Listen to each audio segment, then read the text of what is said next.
Happy Lord's Day mga igsoon, no? So ako kay kong pasalamat sa Ginoo because tungod sa pulong sa Ginoo na ayo ko. Amen. And I will never be ashamed because kabalo man ta ang pulong sa Ginoo is si Kristo.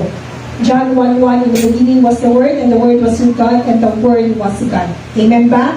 So, ako i-share the verse is in 2 Timothy chapter 1 verse 7. For God has not given us the spirit of fear, but of power and of love and of a sound mind. Amen ba? This verse, I believe na dinhijud ko, gimulda, gi-refine, gi-establish, gi-build up sa gugma, sa gahom, o sa sound mind, or self-control, or peace, or patience ni Kristo. Amen ba? To conquer, to diminish, to take away fears. Kaya ako mga igsoon, by the grace of God, naghantay ko kahadlukan in all aspect of life. Isa na ana ang, when God called me, Lord, di ko kabalo mo sa miyaw, mahadlo ko ang tao. Di ko kabalo, ang akong tungtong dili pagstorya, it's only by the grace of God. Kaya mahadlo ko ang tao, di ko kabalo, ma-mental block ko. But because towards sa power, because Christ is the power of God. 1 Corinthians chapter 1 verse 24, na Christ is the power of God. And He empowers us para iyang wisdom, iyang understanding, iyang strength, mamuhat din sa ato, mag-manifest din sa ato from within to the outside. Amen ba? And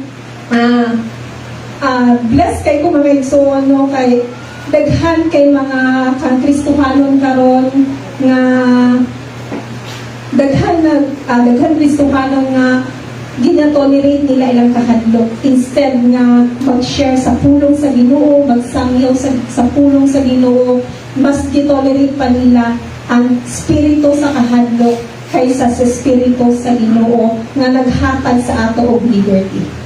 Amen ba? Kagawasan. Kaning spirito ni Lord, naghatag ni siya og kagawasan sa ato in every aspect of our lives. I was once a depressed person. I felt nga sa una, abi na akong mamatay na ko. Because dili na mutalag sa ako ang tambal. Ginan ako sa doktor, kung dili pa kamayo na, tagaan ka o ka ng inject daw at 5,000.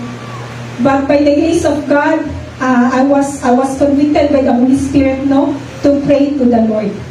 And by His grace, no, when I respond to His calling, and there was a power within me that works within me to pagtuon sa iyang pulong. And that word heals me in every aspect of my life. Now, karon pa na ako nasabtan mga igsoon that kanang moingon nga that we are the bridegroom of Christ. And we are His bride. Because in every infirmities, in reproaches, in needs, in persecutions, in sickness and in health, unsa man kanang para sa kaminyoon bitaw, in situations, the power of Christ rests upon us. It means no one can separate us from the love of Christ. Wala jud ang physical man nato na mga bana, magbulag man ang magtiayon ay is the, ako mismo testimony ko na nagbulag mi sa akong bana, pero ang Ginoo na nakalingadin sa ato na iusa matinud-anon siya na Diyos.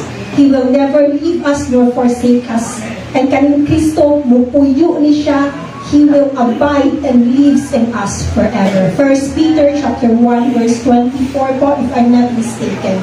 Ang iyang grasya sufficiente. His grace is sufficient for each and every one of us. Amen ba? So munang daghan kay kung pasalamatan sa Ginoo, and dili ko maulaw mga igsoon sa pag-share sa inyo sa pulong sa Ginoo. Because only only the gospel of Christ can heal each one of us. Kung unsa man ang imong mga kahadlok, mga igsoon, kung unsa man ang imong gidala karon ng mga sitwasyon, o kasakitan sa kinabuhi or sa physical man, kung naamang ibati sa lawas, ang pulong na yun sa Ginoo ang makaayo sa imo. Lamaong si Kristo, ang persona na mao si Kristo. Amen ba? So glory to God. To God be all again.